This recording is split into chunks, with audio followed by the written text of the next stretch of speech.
Une des stations les plus originales de notre littoral, c'est incontestablement le Coq, qu'Albert Einstein appréciait beaucoup. Tout a démarré au début du XXe siècle, quand l'État belge a cédé une soixantaine d'hectares pour être bâti. Eh bien, on a conservé ces habitations qui ont un style, du caractère, c'est le moins que l'on puisse dire, sans oublier la petite halte de tram sur la ligne Ostende-Knock. Et aujourd'hui encore, il est interdit de construire des immeubles de plus de 3 ou 4 étages dans cette petite cité où l'on peut se promener de sculpture en sculpture qui font l'objet d'une exposition. Et à propos de sculpteurs, Christophe Deneville a notamment rencontré un ancien champion de catamaran devenu sculpteur. Ces toits rouges, ces petits balcons, ces tourelles et ces façades à colombage donnent un cachet particulier et charmant à Doran.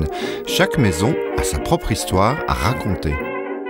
Le Coq est différent des autres stations parce qu'on n'a pas ici des immeubles élevés.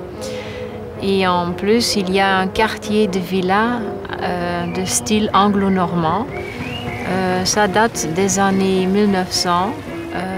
On voulait faire une station où on se sent en vacances. Avant, il y avait de l'agriculture ici. Et on voudrait donc des terrains verts où on avait le sentiment d'être libre. Cette sensation de liberté, on la retrouve aussi dans l'arrière-pays, au Hoftermühlen, le domaine d'un ancien moulin, aujourd'hui devenu gîte, tout en gardant les nombreux attraits d'une ferme en activité. Il y a 2 gîtes, un de 12 personnes et un de 20 personnes. C'est tourisme pour tout. Donc, il vient dans la maison et il doit faire tout lui-même. Mais ils peuvent visiter la ferme, les cochons, les petits animaux.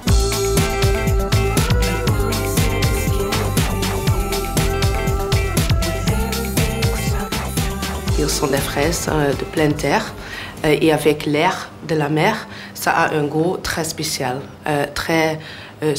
ils sont sucrés de lui-même, donc ce n'est pas nécessaire d'ajouter encore de sucre dedans. Je ne vends pas la ferme, mais je vends l'histoire de la ferme. Parce que je pense que c'est une bonne histoire et beaucoup de gens ne savent plus que le lait vient des vaches et les œufs viennent des poulets. Et c'est ça que je veux de nouveau transmettre. 8e exposition Confrontaties au Coq-sur-Mer, une mouette de Marc Vanek vous indique le chemin de l'ancienne maison communale où sont exposés 8 artistes. Celle qui a retenu toute notre attention, c'est Rosemarie Weissard.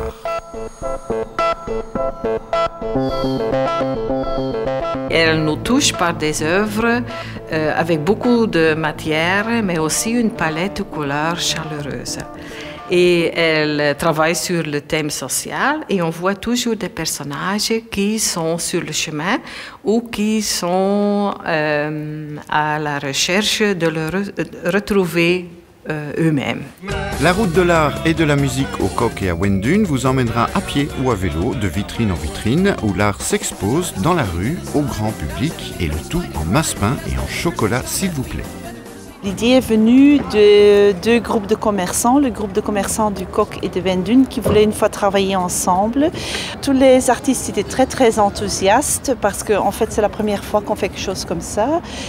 Aussi pour le fait qu'ils peuvent faire une exposition dans une autre sorte d'exposition, toute une autre sorte. Et en plus c'est gratuit aussi, donc pour eux c'est une autre manière de montrer au public ce qu'ils font.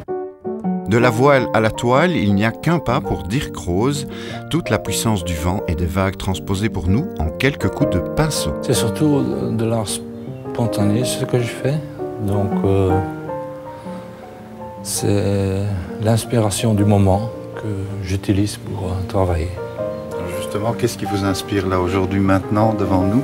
Ah oui, mais parce qu'on est tout près de la côte, j'ai fait quelque chose des couleurs d'ici. Couleurs naturelles. Dirk expose son œuvre au Surf Club Windham, jamais très loin de son catamaran. Il n'y a pas de maître que la nature quand on est sur l'eau. Il n'y a pas de Dieu à cet instant-là qu'on retrouve sur la mer parce que Il y a assez de monde par terre.